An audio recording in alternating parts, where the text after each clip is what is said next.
ॐ अज्ञानतिमिरान्धस्य ज्ञानाञ्जनशलाकया चक्षुरुन्मिलितं येन तस्मै श्रीगुरुवे नमः। नमो विष्णुपदाय कृष्णपृष्ठाय भूतले श्रीमते भक्ति वेदांत स्वामी इति नामिने नमस्ते सारस्वते देवी गौरवाणी प्रचारिणे निर्विशेषा शून्यवादी पाश्चात्य देश तारिणे जय हो श्री कृष्ण चैतन्य प्रभु नित्यानंद श्री अद्वैत गदाधर श्रीवासादि गौर भक्त वृंद हरे कृष्णा कृष्णा कृष्णा हरे हरे हरे रामा राम राम हरे हरे हरे कृष्णा कृष्णा कृष्णा हरे हरे हरे रामा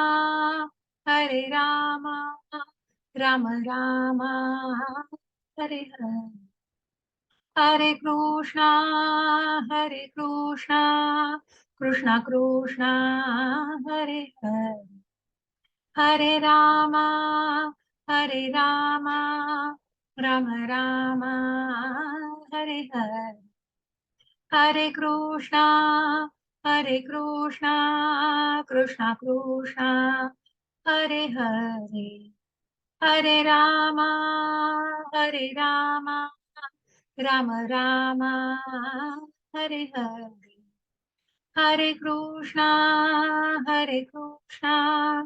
कृष्णा कृष्णा हरे हरे हरे रामा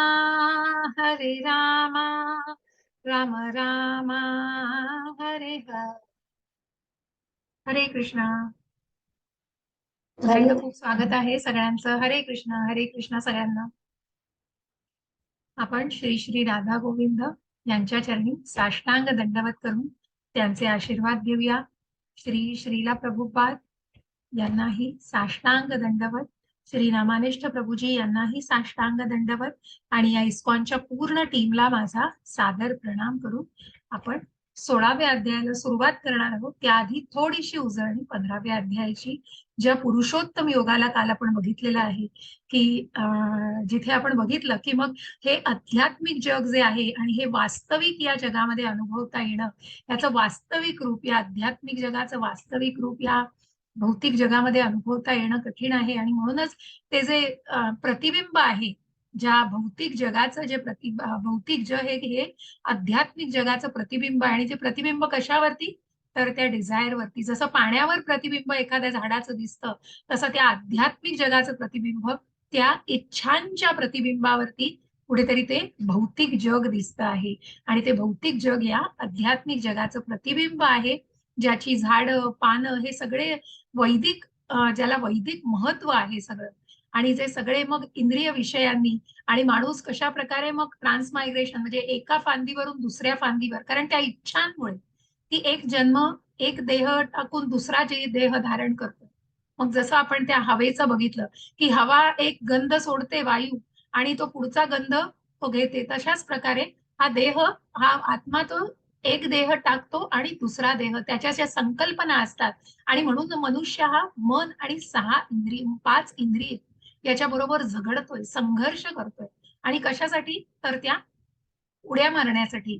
कारण एका देहातून दुसऱ्या देहात अशा 84 लक्ष योनीतून प्रवास करण्यासाठी. आणि म्हणूनच भगवंत सांगतायत की ज्यांनी या परम तत्वाला जाणलेलं आहे, आणि म्हणूनच या आध्यात्मिक, मग या आध्यात्मिक कशा प्रकारे भगवंतांना जाणायचं आहे, आणि ज्या प्रकारे या संकल्पना, मग हे ज्ञान कोण देतं, ज्या गोस्वामींना आपण बघितलं की जे जे ज्ञानाचे चक्षु ज्याला आहेत, ते ज्ञानाचे चक्षु ज्यांना दृष्टांत झालेले आहे. आधीच्याही अध्यायांमध्ये असं वर्णन होतं.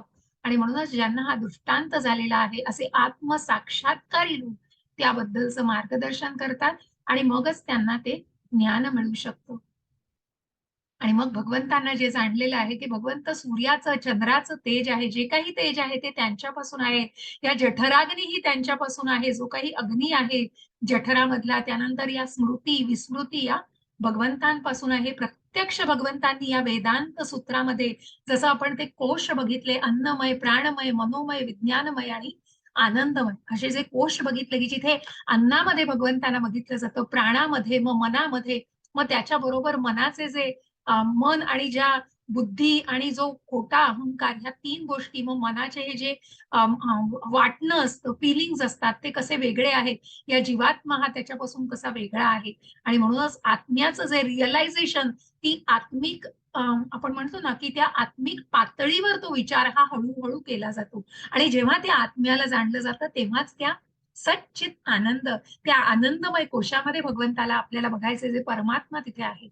आणि म्हणूनच ज्यांनी या परमात्म्याला जाणलेलं आहे, ज्यांनी हे ज्ञान जाणलेलं आहे, म्हणूनच वेदैश्च सर्वैरहमेव वेद्यो, की जे सर्वस्य चाहम हृदि सन्निविष्टो, की ज्या प्रकारे सगळ्यामध्ये भगवंत आहेत, की मग ज्या स्मृती, विस्मृती आणि भगवंत प्रत्यक्ष देखभाल करते आहेत, पोषण करणारे भगवंत, संरक्षण करणारे आहेत, जिथे योगक्षेमम वहाम्यहम, की जे काही उणं आहे तेही भगवंत देत आहेत आणि जे आहे त्याचंही रक्षण करतायत.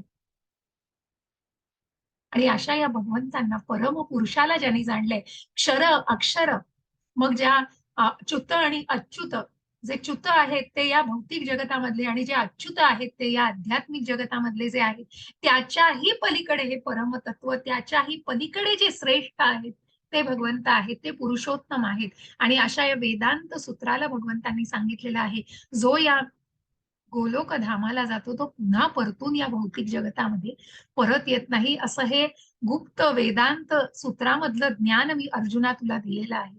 हे तू जाणून घे. इति गुह्यतमम शास्त्रम. मग जो शरीर नाहीये, आत्मा आहेस, हे गुह्य ज्ञान. त्यानंतर तू हा परमात्म्याचाच अंश आहेस. आणि या भक्तीच्या मार्गावरती जशा प्रकारे कालही आपण 16, 17, 18 मध्ये की संबंध अभ्युदय, मग या परमात्म्याशी संबंध जो जोडला जातो, जी संलग्नता, या आत्म्याचा परमात्म्याशी संबंध, ज्या 13व्या अध्यायापासून आपण जाणलं की क्षेत्रज्ञ काय आहे, कारण हे शरीर काय आहे, हा आत्मा आणि परमात्मा याची संलग्नता आपण जाणलेली आहे. याच्यातले कनेक्शन, याच्यामधले जो संबंध आहे. आणि म्हणूनच आत्मा हा परमात्म्याचा अंश आहे, परमात्मा हा क्रिएटर आहे, परमात्मा हा निर्माता आहे आणि आपण त्याच्यापासून निर्मिलेले आहोत, हा संबंध आहे. आणि या भक्तीच्या मार्गावरतीच आपण हे पुढे याचं उन्नती साधतो आहे. आणि काय करतो आहे उन्नती साधून, तर या भगवंताला, या पुरुषोत्तमांना, या परम तत्वाला, कारणांचे कारण जे परम कारण आहेत त्यांना आपण जाणतो आहे. वेदांना जाणलं तर मग कृष्णाला नाही जाणलं तर काय हो. आणि म्हणूनच या वेदांमध्ये, वेदांत सूत्रामध्ये ज्या व्यासमुनींनी आपण आधीच्याही अध्यायांमध्ये 13व्या अध्यायात त्याचा उल्लेख झालेला आहे, की मग प्रत्येक याला शास्त्राचा आधार. आणि म्हणून या वेदांत सूत्रामध्ये, या वेदांमध्ये, शास्त्रांमध्ये प्रत्येक गोष्टीला अर्जुनानेही सांगताना कुठल्याही कुठल्याही काय म्हणतात ना, काही बिनबुडाच्या कुठल्याही गोष्टी नाहीत, कुठल्याही बेसलेस नाहीयेत. कारण या प्रत्येकाला शास्त्राचा आधार. प्रभुपादांनी सांगितलंय की सायन्स अँड सेल्फ रिअलायझेशन हे जे पुस्तक आहे प्रभुपादांचं, शास्त्र आणि आत्मसाक्षात्कारी विज्ञान, अशा प्रकारे खरोखर की प्रत्येक या गोष्टीला वेदांमध्ये जी माहिती दिली आहे याचं ज्ञान आपण करून घेतलं पाहिजे. आणि म्हणून ते ज्ञान आवश्यक आहे. या ज्ञानानेच आपण ती आध्यात्मिक मार्गावरती उन्नती साधू शकू. ज्या आधी याचा उल्लेख की जो आध्यात्मिक मार्गावर उन्नती साधतोय तो त्या ब्रह्मस्तराप्रत उन्नत होतो. मग जे ब्रह्म, परमात्मा आणि भगवान हे आहे, तसं या ब्रह्मस्तराप्रत म्हणजे ब्रह्म हे भगवंतांचं जे रूप आहे, त्या स्तराप्रत तरी आपण कुठेतरी उन्नती साधू शकतो. कारण आपण क्वालिटेटिव्हली भगवंतांसारखे आहोत, आपण भगवंतांचं स्वरूप आहोत, भगवंतांचे अंश आहोत. त्यामुळे आपल्यामध्ये ते सगळे गुण आहेत, परंतु आपल्याला ते जाणायचंय, आपण तिथे लक्षच नाहीये आपलं. आणि म्हणून त्या अध्यात्माला जाणायचं आहे. आजही भगवंत तेच सांगतायत की राईट चॉईस, मग तू काय काय निवडतोयस हे खूप महत्वाचं आहे. आणि म्हणूनच भगवंतांनी अर्जुनाला ही ग्वाही दिलेली आहे की तू दैवी गुणांनी जन्मलेला आहेस, तू काळजी करू नकोस. आणि म्हणून आज आपल्याला या दैव आणि असुर या दोघांमधल्या फरकाला जाणून पुढे आसुरी गुणांचं काय होतं, मग ज्या 4 प्रकारचे लोक भगवंतांना शरण जात नाहीत, ते आसुर, राक्षस, नराध, मूर्ख लोक जे आहेत, ते कशा प्रकारे आहेत आणि त्यांची राक्षसी गुण, त्याची परिणिती काय असते. मग फक्त फक्त काहीतरी भयानक दिसणं म्हणजे राक्षस नाही, तर त्यांचा राक्षसी स्वभाव त्यांना दर्शवतो. आतमधला दर्प, दंभ आणि जो काही खोटा अभिमान, अहंकार आहे, तो कुठेतरी त्यांच्या राक्षसी स्वभावाची ग्वाही देत असतो. आणि ह्यांचे हे क्रियाकलाप, त्याचे परिणाम आणि मग त्यांना मृत्यूनंतरही काय त्यांची अधोगती होते आणि कशा प्रकारे त्यांच्या पुढच्या कुठल्या लोकांमध्ये त्यांना जन्म मिळतो, हे सर्व आपल्याला आजच्या अध्यायात जाणून घ्यायचे आहे. तर आज मला वाटतं संजना माताजी नाही आहेत, त्यांनी मला फोन केलेला आहे, तर हरकत नाही.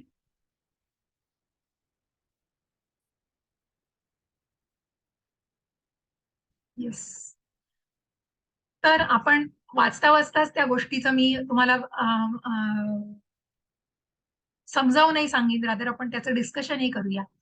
श्री भगवान म्हणाले पहिल्या अध्यायामध्ये की पहिल्या श्लोकामध्ये की भगवंत पहिल्या 3 श्लोकांमध्ये दैवी गुणांविषयी सांगतायत. मग दैव आणि आसुरी, मग भगवंतांनी याआधी अज्ञान काय आहे, ज्ञान काय आहे, मग ज्या 13व्या अध्यायामध्ये हे सगळं ज्ञान आहे आणि त्याच्या व्यतिरिक्त जे काही आहे ते अज्ञान आहे, हे भगवंतांनी फरकाने दाखवून दिलंय. ज्या सीताधीर मुनीला आपण दुसऱ्या अध्यायापासून की कशा प्रकारे ही व्यक्ती असते, जी कशी चालते, कशी बोलते, की जिने आपल्या मनावरती नियंत्रण मिळवलेलं आहे आणि कशा प्रकारे मग त्या कासवासारखं ती आपली इंद्रिय आत ओढून घेतं, जेव्हा त्याला कुठल्याही प्रकारचा सुगावा लागतो या भौतिक जगतामध्ये. या मायेचा सुगावा लागणं हे सुद्धा खूप महत्वाचं आहे, कारण ही माया अशी ओढते, कारण ती मोहमाया आणि ती भगवंतांचीच बनवलेली आहे. ती इतकीच स्ट्रॉंग आहे आणि म्हणूनच आपल्याला त्या आध्यात्मिक मार्गावरती स्वतःला उन्नत करणं, ते ज्ञान घेणं आणि तितकं निपुण करणं हे किती आवश्यक आहे याची हे लक्षात घ्या. कारण भगवंतांनी सांगितलंय, हो, जसं जसं या दुनियेमध्ये, या जगतामध्ये, या भौतिक जगतामध्ये सगळ्या प्रकारच्या व्यक्ती आहेत आणि म्हणूनच जसं आई आपल्या मुलाला सांगते बाहेर पडताना, अरे पाकिट सांभाळ हं तुझं, बाहेर काही पाकिटमार असतात किंवा काही, तसंच भौतिक जगतामध्ये भगवंतांनी सांगितलेलं आहे की मग आसुरी वृत्तीचे लोकही आहेत आणि जे काही वाईट वृत्तीचे लोक आहे यांच्यापासून आपल्याला ही मोहमाया आहे आणि ही मोहमाया कुठेतरी या मायेच्या याच स्वरूपामध्ये आपल्याला त्या मायेचा अनुभव येऊ शकतो आणि म्हणूनच आपण किती सतर्क राहिलं पाहिजे आणि म्हणून त्या ज्ञानाची किती आवश्यकता आहे हे जाणून घ्यायचं आहे. आपण त्याचंच महत्व अजून पुढे जाऊन जाणतो आहोत. श्री भगवान म्हणाले, निर्भयपणा, सत्वशुद्धी, आध्यात्मिक ज्ञानाचं अनुशीलन, दान, आत्मसंयम, यज्ञ कर्म, वेदाध्ययन, तपस्या, साधेपणा, अहिंसा, सत्य, क्रोधातून मुक्तता, त्याग, शांती, दोष काढण्याच्या वृत्तीचा तिटकारा, सर्व जीवांच्या प्रती दयाभाव, लोभ विहीनता, सौम्यता, विनयशीलपणा, दृढ निश्चय, उत्साह, क्षमा, शुची आणि द्वेष व सन्मानाच्या अभिलाषेपासून मुक्ती, हे सर्व दैवी गुण आहेत. हे भारता दैवी स्वभावाच्या मनुष्यामध्ये आढळतात.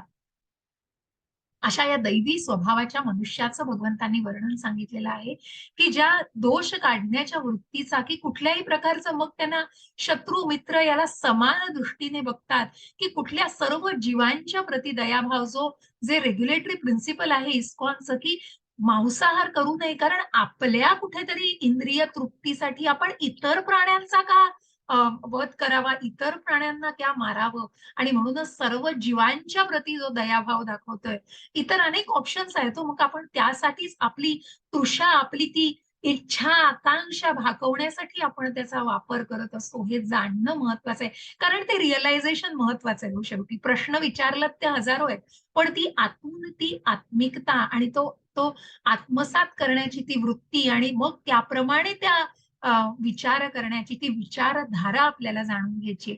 आणि म्हणूनच जसं पहिल्या अध्यायापासून सांगितलं, की ज्या भगवंतांनी अर्जुनाला सांगितलेले हे संवाद, ही विचारधारा जी आपल्याला कुठेतरी आत्मसात करायची, ग्रहण करायची आहे, आणि म्हणून पहिल्या टप्प्यावरती फक्त इथपर्यंतच आपण जाऊ शकतो.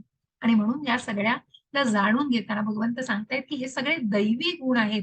आणि मग भगवंत सांगतायत की दंभो दर्पोऽभिमानश्च क्रोधः पारुष्यमेव च अज्ञानम चाभिजातस्य पार्थ संपदमासुरीं. बघा कसा माजलेला आहे बघा हत्ती. आणि असा माज दिसतो कोणावरती? ज्या भौतिक जगतामध्ये जी व्यक्ती कुठल्याही गोष्टीचा माज करते किंवा मग कुठल्याही गोष्टीच्या त्या अहंकाराने तो दर्प येत असतो, अहंकाराचा. दंभो दर्पोभिमानश्च. दंभ, उर्मटपणा, अभिमान आणि अज्ञान हे या आसुरी प्रकृतीत जन्मलेल्या लोकांचे गुण आहेत. कारण कुठेतरी ती दांभिकता, तो खोटा अहंकार, उर्मटपणा या सगळ्यांनी ती व्यक्ती इतक्या थराला गेलेली असते की समोरच्या व्यक्तीशी आपण काय बोलतोय, काय चांगलं आहे, काय वाईट आहे, याच्या कुठल्या तफावत आणि कुठलाही फरक जाणण्याच्या ती व्यक्ती पलीकडे गेलेली असते. इतकी दांभिकता, इतकी तामसिकता त्या वृत्तीमध्ये आलेली असते. असे हे आसुरी गुण आहेत. दैवी संपद विमोक्षाय निबंधाय सुरीमता मा शुचः संपदम दैवीम अभिजातोसी पांडव. दैवी गुण मोक्षदायक असतात. बघा जे मोक्ष आणि मुक्ती म्हणून हे दैवी गुण जे आहेत ते सात्विकतेप्रमाणे आहेत, जे भगवंतांनी सांगितलं की चांगल्या पुण्यकर्माला नेतात आणि म्हणूनच हे मोक्षदायक, कुठेतरी मोक्ष मिळवून वैकुंठाचं धाम मिळू शकतं. तर आसुरी गुण हे बंधनकारक आहेत. पांडवा तू चिंता करू नकोस, कारण तू दैवी गुणांसह जन्मलेला आहेस. ही ग्वाही, ही ही ही निश्चितता आणि हे दृढतेने भगवंत अर्जुनाला हे खात्री करून देत आहेत की तू काळजी करू नकोस आणि म्हणूनच तू दैवी गुणांनी जन्मलेला आहेस. जे पांडव आहेत ते दैवी गुणांनी, कारण जे धर्माच्या बाजूनी लढतायत, जे अधर्माविरुद्ध लढतायत ते निश्चितच या दैवी गुणांसह जन्मलेले आहेत. हे पार्था, या जगतामध्ये दैवी आणि आसुरी असे दोन प्रकारचे जीव आहेत. मग जे दैवी स्वभावाचे आहेत आणि आसुरी, मूर्ख, राक्षसी आणि जे नराधम आहेत. आणि मी यापूर्वीच तुला दैवी गुणांचं विस्तारपूर्वक वर्णन भगवंतांनी 1, 2, 3 श्लोकांमध्ये सांगितलं. आणि म्हणून आता तू माझ्याकडून या आसुरी गुणांबद्दल ऐक. त्याचं विवरण काय आहे हे तू माझ्याकडून ऐक. बघा किती किती उद्दामता आहे आणि कुठल्या प्रकारचं. मग प्रवृत्तींच निवृत्तींच जनान विदुरासुरा न शौचम ना पिचाचारो न सत्यम तेषु विद्यते. सत्य कशाशी खातात, सत्य काय आहे याचा कुठला मापमोसच नसतो हो त्यांच्यामध्ये. शुचिरभूतपणा नसतो, सदाचार नसतो. तर आसुरी प्रवृत्तीचे लोक काय करावं आणि काय करू नये हे जाणू शकत नाहीत. शुचिरभूतपणा, सदाचार तसेच सत्यही त्यांच्यामध्ये आढळत नाही. सगळ्याचा गाशा गुंडाळून ठेवलेलं असतं हो. कारण ती कुठेतरी दांभिकता असते आणि मग ते कुठेतरी प्रेस्टीज इश्यू असतात आणि आम्हाला सिम्बॉल ऑफ स्टेटस, कारण मला ही प्रतिष्ठितता जपायची आहे, त्यासाठी मला मद्यपान करायला लागेल, मग मला या गोष्टी करायला लागेल. मग सगळी तत्वच वेगळी असतात हो. आसुरी लोकांच्या, मूर्ख लोकांची सगळी तत्वच वेगळी. भगवंतांनी सांगितलं की त्यांना काय करावं, काय करू नये याच्या फरकाच्या पलीकडे असतात. जे मी करतोय ते योग्यच आहे. आणि मग तो सदाचार, शुचिरभूतपणा हा कुठेही त्याचा लवलेशही दिसत नाही. काय खरं आहे म्हणून प्रवृत्ती आणि निवृत्ती, काय आत्मसात करायचंय आणि काय टाकायचंय, काय खरी चांगली ऍक्शन आहे, काय चांगलं कर्म आहे आणि काय विकर्म आहे ह्याच्या जाणण्याच्या ते पलीकडे असतात. असत्यम प्रतिष्ठम ते जगदाहुरनीश्वरम अपरस्पर संभूतम किमन्यत् कामहैतुकम. ते म्हणतात, कोण म्हणतात? आसुरी लोक बरं का, की हे जगत असत्य आणि निराधार आहे आणि परमेश्वर नावाचा कोणीही याचे नियंत्रण करीत नाही. त्यांचे म्हणणे असे आहे की केवळ मैथुनाच्या म्हणजे फक्त ती कामवासना जी आहे त्याच्या इच्छेमुळे हे जग निर्माण झालेलं आहे आणि या कामाखेरीज अन्य कोणतंही कारण नाही. बघा किती काय विचार आहेत आणि कुठल्या थराचे विचार करू शकतात, कारण ज्ञानाचा कुठे लवलेशच नाहीये, शुचिरभूतपणा नाहीये, सदाचार नाहीये, ते ज्ञान जाणून घेण्याची तितकी क्षमताही नाहीये. आणि म्हणून मग जे काही उचलली जीवन लावली टाळूला, की कुठलंही वाक्य कुठल्याही प्रकारे आपण म्हणतो आहे ते ठीक आहे सगळं, आणि म्हणून हे सगळं जगत असत्य आहे, निराधार आहे, याच्यात कुठलीही शक्ती. मग जे निर्विकार रूपाला जाणतायत ते सुद्धा भगवंतांच्या भक्तीमध्ये येऊ शकतात. पण जे एथिस्ट आहेत, तथाकथित नास्तिक लोक आहेत, त्यांचं काहीच होऊ शकत नाही. कारण ते परमेश्वर परमेश्वराचं अस्तित्वच जाणत नाहीत. परमेश्वर नावाचं कोणी आहे याचं ही मान्यताच करत नाहीत आणि त्यांचं म्हणणं फक्त त्या कामवासनेशी सगळं निगडित आहे आणि त्याच्याच सगळ्या इच्छांवर, आकांक्षांवर सगळं जग निर्माण झालं.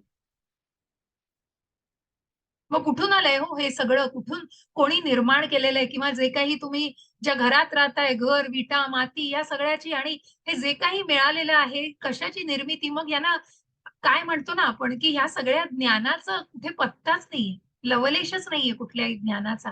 आणि म्हणून मी जे करतोय, मी हा भोगता आहे, मी हे सगळं निर्माण केलंय, माझं सगळं आहे. कारण मग कुठेच ती कृतज्ञता तर त्याचा लवलेशही नाहीये. कारण हे तथाकथित प्राऊड एथिस्ट, गर्विष्ठ नास्तिक म्हणतो ना, अशी लोक आहेत. त्यांचं काही होऊ शकत नाही.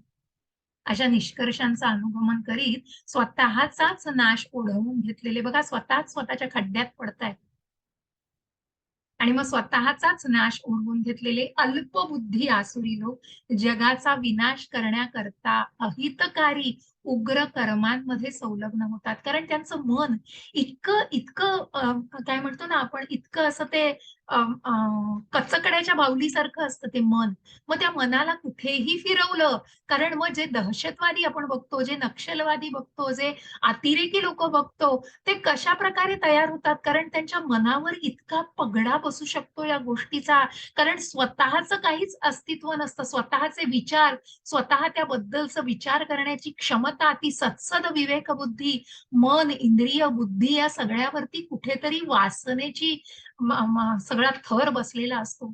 आणि मग यांचं काहीच होत नाही. कारण मग ते उग्र कर्मांमध्ये सुद्धा, की मग या जगाचा नाश करण्याच्या सुद्धा ते विचार करतात. त्याचाही कुठलाही मनुष्य म्हणून मनुष्यता आपण म्हणतो, जी जी माणुसकी असते ती पण पूर्णपणे मेलेली असते हो या नराधमांच्या, मूर्ख लोकांच्या मध्ये.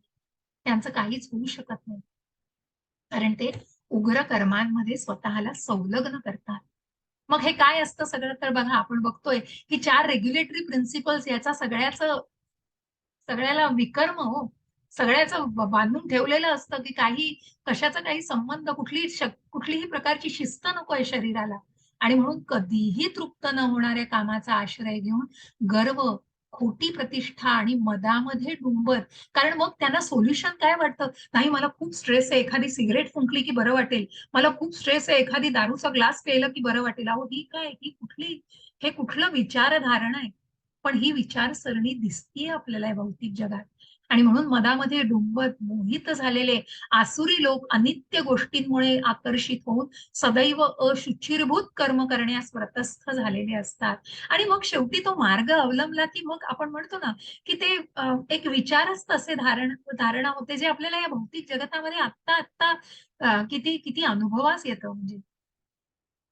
कारण ही सगळी जी तो जो प्रतिष्ठितपणा, खोटे प्रतिष्ठेच्या मागे पळणं आणि त्या कामवासनेसाठी झगडणं, की मला ही व्यक्ती हवीच आहे. मग त्या स्त्रीविषयी वाटणाऱ्या ओढ आणि आसक्ती ही इतक्या मोहाच्या थराला जाते, की मग ती कुठल्याही वाईट कृत्य करायलाही काही पुढे मागे धजत नाही, बघत नाही. तो विचार करण्याची ती सत्सद विवेक बुद्धीच नसते ना.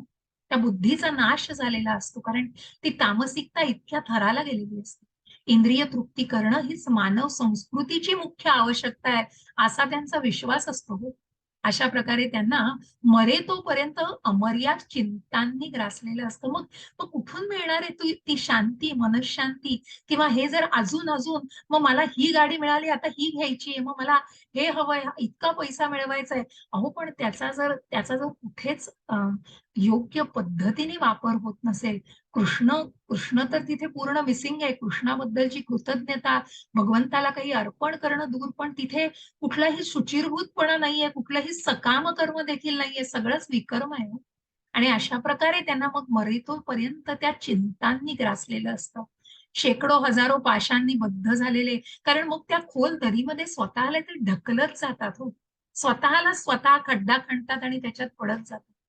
आणि मग हजारो पाशांनी बद्ध झालेले, काम क्रोध परायण झालेले हे आसुरी लोक इंद्रिय तृप्ती करता अन्यायी मार्गाने धनसंचय करतात.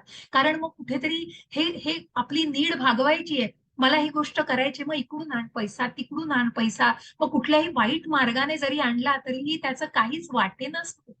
आणि मग ती वृत्ती कुठल्या थराला जाऊ शकते आणि त्याचा परिणिती काय होते हेही आपल्याला पुढे बघायचं. मग ज्या रावणाचं उदाहरण दिलेलं आहे, ज्या हिरण्यकश्यपूचं उदाहरण आहे, ज्या कंसाचं उदाहरण आहे, की ज्या हिरण्यकश्यपूने आपल्या मुलाला 5व्या वयापासून, की जो नारायण नारायण म्हणतो आहे, तर तुझा नारायण नाही तर मी या त्रिलोकाचा राजा होणार आहे, तू मला श्रेष्ठ म्हण, आणि ह्या सगळ्यावरती त्याच्या मनावरती पगडा करण्याकरता, आणि तो आपला दृढनिश्चयाला चिकटून असते, प्रल्हाद महाराज असतात. आणि मग त्याला कुठल्याही मरणोत्तर मरणासम यातनांना सुद्धा तो आपल्याच मुलाला सगळ्या मरण यातनांना घालत असतो. कुठेतरी उंच दरीमधून खाली फेकायचं, कुठेतरी सर्पांमध्ये दिलंय, गरम तेलात टाकलेलं आहे, राक्षसांमध्ये दिलंय. अशा प्रकारे प्रत्येक दिवशी ज्याला मरण यातनांना सोसायला लागलेलं आहे. ज्या कंसाने देवकी मातेला, की ज्या वेळेला आकाशवाणी झाली तिथेच मग आपण ज्या 4थ्या अध्यायात बघितलं, परित्राणाय साधूनां विनाशाय च दुष्कृतां धर्म संस्थापनार्थाय संभवामी युगे युगे. तेव्हा हेच चित्र होतं जिथे या धर्माचा ऱ्हास होतोय, ज्या कंसाने त्या देवकीला मारायला उठलेला आहे. तसाच रावणाने ज्या परस्त्रीवरती डोळा वाईट नजरेने बघितलेला आहे, अशा सगळ्यांचा नाश. आणि म्हणूनच असे सगळे ज्या वाईट प्रवृत्तीचे आहेत, ज्यांना उदाहरण दाखल सांगितलंय, आसुरी आसुरी वृत्ती आहे ही सगळी. आसुरी मनुष्य विचार करतो की आज माझ्याकडे इतकी संपत्ती आहे आणि माझ्या योजनेनुसार मी अधिक संपत्ती प्राप्त करेन, हे इतकं धन माझ्याकडे आहे आणि भविष्यात ते उत्तरोत्तर वाढेल, हा माझा शत्रू आहे आणि मी त्याला मारलं आहे, आणि माझे इतरही शत्रू मारले जातील, इतर शत्रूही मारले जातील, मी सर्वांचा ईश्वर आहे, मीच भोक्ता आहे, मी परिपूर्ण बलवान आणि सुखी आहे, माझ्या आजूबाजूला माझे वैभवशाली नातलग असलेला मीच धनाढ्य मनुष्य आहे, माझ्यासारखा बलवान आणि सुखी इतर कोणीही नाही, मी यज्ञ करेन, मी दान देईन आणि याप्रमाणे मी मौज मजा करेन. अशा प्रकारे आसुरी लोक अज्ञानाने मोहित झालेले असतात. मी, माझं, माझं, माझं, माझं. किती वेळेला याचा उल्लेख झालेला आहे बघा. हा सगळा मीपणाच दिसतोय हो या आसुरी वृत्तीमध्ये. कुठेच कृतज्ञता नाहीये, कुठेच भगवंतांबद्दलचे विचार, भगवंतांना जाणण्याची प्रवृत्ती, या सगळ्याचा कुठेतरी नामोनिशाण पण नाहीये. अशी ही आसुरी प्रवृत्ती आहे, की जी स्वतःलाच फक्त मला चांगलं म्हणा आणि स्वतःचीच फक्त स्तुती करून आणि त्या स्वतःच्याच खोट्या अहंकारामध्ये व्यक्ती बुडालेली असते. या प्रकारे अनेक चिंतांनी भ्रांत झालेले आणि मोहजालामध्ये बद्ध झालेले आसुरी लोक इंद्रिय तृप्तीमध्ये अत्याधिक आसक्त होतात आणि नरकामध्ये पतित होतात. मग त्यांना काय मिळतं? ज्या खालच्या योनींना आपण बघितलं, त्या आध्यात्मिक वृक्षाचं प्रतिबिंब जे आहे, तिथे खालच्या योनी सगळ्या पशु योनी, नरक योनी, ज्या पृथ्वीच्या खालचे जे सुतल, ततल, पाताल आहेत, आणि या सगळ्यामध्ये या आसुरी वृत्तीचे लोक पतित होतात, कारण त्यांना त्याच नरकामधलाच जन्म मिळतो. मिथ्या अहंकार, बल, गर्व, काम आणि क्रोध यांनी मोहित झालेले आसुरी लोक स्वतःच्या देहामध्ये आणि इतरांच्या देहामध्ये स्थित असलेल्या परमपुरुष भगवंतांचा द्वेष करतात आणि खऱ्या धर्माची निंदा करतात. ज्या शिशुपालाची कथा आपण वाचलेली आहे, ज्या शिशुपालांनी भगवंतांचा द्वेष केलेला आहे, ज्याचे 100 अपराध भगवंतांनी माफ केलं, पण ज्या वेळेला तोंडातून 101वा अपशब्द बाहेर पडलेला आहे, त्याच क्षणी भगवंतांच्या सुदर्शन चक्राने शिशुपालाचा शिरच्छेद झालेला आहे, कारण त्या मत्सराला काहीच क्षमा नाही हो. तो द्वेष आहे तो, आपण जसं म्हटलं ना 9व्या अध्यायामध्ये, की इतर सगळ्याला परिवर्तित करू शकतो. मग त्या क्रोधालाही, ज्या हनुमंतांनी भगवंतांच्या सेवेमध्ये, मग ती कामवासनाही भगवंतांच्या सेवेमध्ये, आणि ती दयाभाव किंवा या सगळ्या गोष्टींमध्ये आपण परिवर्तित करू शकतो. किंवा जी कुठेतरी ग्रीड आहे, कुठेतरी लोभ आहे, त्या लोभालाही भगवंतांच्या सेवेसाठी तो लोभ हवा, अशा प्रकारे परिवर्तित करू शकतो. अशा सगळ्याला परिवर्तित करता येईल, पण पण त्या मत्सराला नाही. आणि तो मत्सर मुळापासून उखाडून टाकला पाहिजे. परंतु या शिशुपालाची गत म्हणूनच तशी झालेली आहे. आणि जे परमपुरुष भगवंतांचा द्वेष करतात, जे इतरांच्या देहामध्ये, प्रत्येकाच्या हृदयामध्ये परमात्म्याचा निवास आहे. मग आपण ज्या पंडित आहात, समदर्शीन आहात, जो एक पंडित ब्राह्मण सगळ्यांना समदृष्टीने का बघतो? कारण तो प्रत्येकामध्ये स्थित असलेला परमात्म्याच्या निवासाला जाणतो. आणि हे या आसुरी वृत्तीच्या लोकाला जाणू शकत नाही.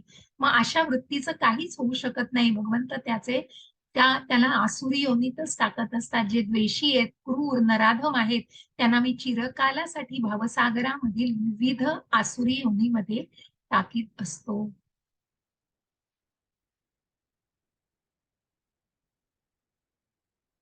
मग ही दारं कुठली आहेत हो? या नरकाला नेणारी दारं कुठली? त्या नरक योनीमध्ये धाडलं जातंय, पण त्यासाठी उघडणारे गेट्स कुठले आहेत?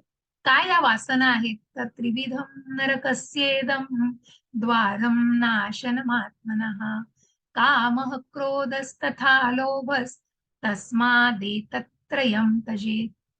काम, क्रोध आणि लोभ, ज्या तीन आपण बघितल्या बघा, ज्या मोह मायेमध्ये ज्या मायेचं आच्छादन आहे, ते काम, क्रोध आणि लोभ, या तीन ही दारं जी आहेत ही नरकामध्ये जाण्याची तीन द्वारं आहेत.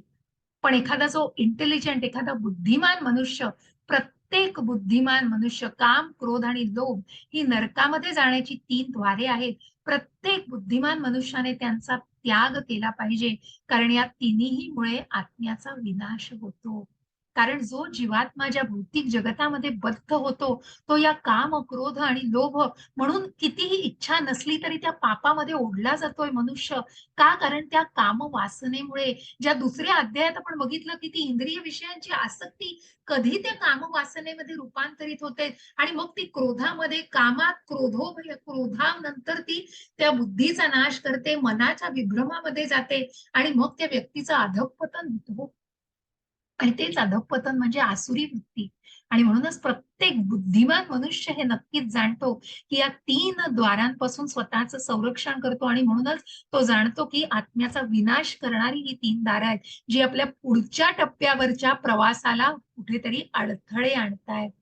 आणि म्हणूनच हे कौंतेया, जो मनुष्य नरकाच्या या तीन द्वारातून सुटला, मग जे जे या तीन द्वारातून सुटले, ज्यांनी याचा विचारही केला नाही, तो आत्मसाक्षात्कारासाठी श्रेयस्कर असे कार्य करतो आणि क्रमशः तो भगवंतांच्या परम गतीला प्राप्त होतो.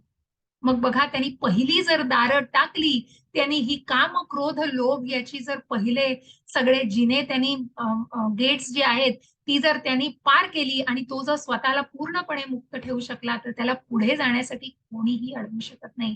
आणि म्हणूनच मग तो टप्प्याटप्प्याने त्या अध्यात्माला जाणून, ऍक्सेप्टन्स ऑफ स्पिरिच्युअल मास्टर, एका आचार्याची, एका गुरूंना जाणून आणि एका गुरूंना मानून तो वेदांचा अभ्यास, जप, तप आणि स्वतःवरती नियंत्रण मिळवून त्या आध्यात्मिक ज्ञानामध्ये पूर्णपणे उन्नती साधून परमसिद्धी प्राप्त करून भगवंतांच्या त्या परमधामाला प्राप्त होऊ शकतो. यशास्त्र विधिमुत्सृज्य वर्तते कामकारतः न स सिद्धिमवाप्नोति न सुखम न पराम गती. एक मिनिट द्या.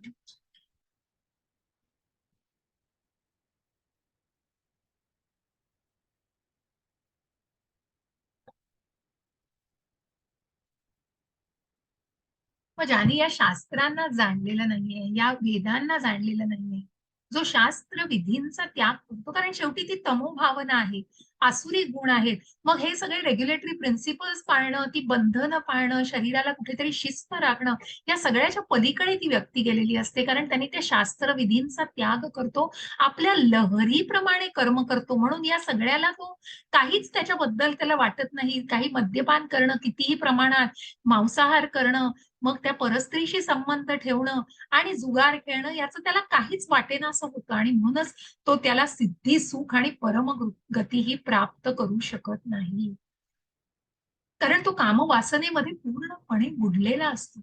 आणि मग त्याला काय चांगलं, काय वाईट याचाच जर त्याला कुठला जर संभ्रम असेल आणि कुठल्याच या फरकाने तो जाणू शकत नसेल, तर ती व्यक्ती निश्चितच अतिशय खालच्या थराला जाते आणि त्याला सिद्धी, सुख आणि परमगती ही प्राप्त होऊ शकत नाही. मग हे शास्त्र कसं जाणायचंय? ज्या आधीच्याही अध्यायांमध्ये प्रत्यक्ष तद्विधी प्रणिपातेन, प्रत्यक्ष भगवंतांनी आपल्या उदाहरणासह, ज्यांनी सांदीपनी ऋषींच्या आश्रमात राहून अध्ययन केलेलं आहे, ज्ञान संपादन केलेलं आहे. आणि म्हणून भगवंत सांगतायत तस्मात् शास्त्रम प्रमाणम ते कार्य व्यवस्थितौ ज्ञात्वा शास्त्र विधानोक्तम कर्म कर्तुर्मिहार्हसि. मनुष्याने म्हणून मनुष्याने शास्त्र विधींद्वारे कार्य आणि अकार्य यांच्यामधील भेद जाणले पाहिजे. म्हणून ज्या वेदांमध्ये लिहिलेलं आहे की काय करताय ज्याच्यामुळे तुम्ही योग्य करताय. मग आपण जे काही पूजा जे काही पठण करतो, रुद्र करतो, अभिषेक करतो, की त्याला वेदांचा आधार आहे, शास्त्रांचा आधार आहे. ज्याप्रमाणे लिहून ठेवलेलं आहे त्या गोष्टींना कुठेतरी खूप महत्व आहे आणि त्या मागची जी भावना आहे, त्या मागचा जो उद्दिष्ट आहे ते जाणणं त्या ज्ञानानेच आपल्याला साध्य होणार आहे. आणि म्हणून हे ज्ञान कुणाकडून तर उत्तम गुरुकडून जाणून घ्यायचंय. म्हणून मनुष्याने शास्त्रविधींद्वारे कार्य आणि अकार्य यांच्यामधील भेद जाणला पाहिजे. अशी ही विधिविधानं जाणून मनुष्याने कर्म करावे, जेणेकरून त्याची क्रमशः उन्नती होईल. म्हणून स्वतःच्या लहरीप्रमाणे वागून नाही तर या वेदांना, शास्त्रांना मग सगळ्याचं जर गाशा गुंडाळून ठेवलं तर मी म्हणतोय तेच आणि मग भोगा पुढच्याही सगळ्या कर्मफळांना आणि भोगा पुढच्याही सगळ्या ज्या काही वाईट परिणामांना भोगायला लागणं हे तितकंच तितकंच गरजेचं असतं. मग तितकंच ते काय म्हणतो ना त्याला देर इज नो ऑप्शन. कारण तुम्ही जी काही निवड करताय ती अत्यंत महत्वाची आहे. आणि म्हणून त्या शास्त्र विधींद्वारे त्या कर्म अकर्मातलं कार्य अकार्य सॉरी कर्म विकर्म आणि कार्य अकार्य म्हणजे जे काही वाईट कृत्य आहे, ज्या काही इतर कृत्य केली जात आहेत, या सगळ्यामधला फरक जाणला पाहिजे आणि अशी विधिविधानं जाणून मनुष्याने ते उत्तम कर्म म्हणून चांगलं कर्म करणं हे मनुष्याच्या निश्चितच हातात आहे. जो मनुष्य जन्म मिळालेला आहे, जे बुद्धी मिळालेली आहे इतर प्राण्यांपेक्षा जे काही ज्या यांनी आपण ज्या फरकाने आहोत, ती बुद्धिमत्ता निश्चितच आपल्याला या आध्यात्मिक उन्नतीद्वारे काय कर्म करायचे, चांगलं कर्म कसं करायचंय आणि म्हणून ते ज्ञान जाणून घेऊन त्या प्रकारे ते कर्म करायचे, जेणेकरून त्याची क्रमशः उन्नतीच होईल. अशा प्रकारे आपण आज हा अध्याय निश्चित लवकर संपवलाय. पण मी मला माहिती नाही कारण 17वा अध्याय थोडा मोठा आहे. म्हणून मी तुमची काय सगळ्यांची इच्छा आहे त्याप्रमाणे मी जाईन. कारण आजचा अध्याय संपणारच होता लवकर. तर तुमची इच्छा असेल तर मी पुढचा अध्याय घेते, नाहीतर आपण उद्या आणि परवा 17, 18 आरामात घेऊया. त्यामुळे घाई कुठलीही करायची नाहीये मला. आपण उद्या घेतला तरी काहीच हरकत नाहीये. कारण अजून त्याला एक अर्धा पाऊण तास तरी 17वा अध्याय थोडासा तरी मोठा आहे.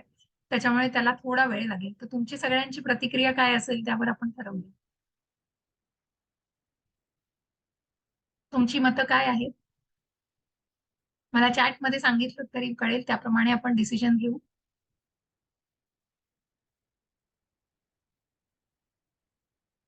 हरे कृष्णा.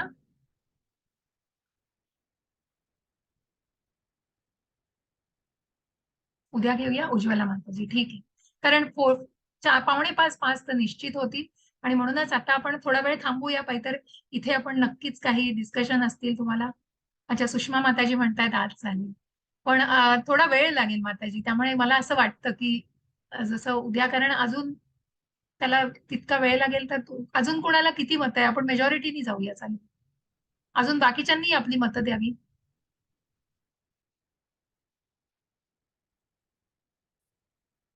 ताई माताजी कोण आहेत? वसुधा माताजी सांगता येईल, नीता माताजी,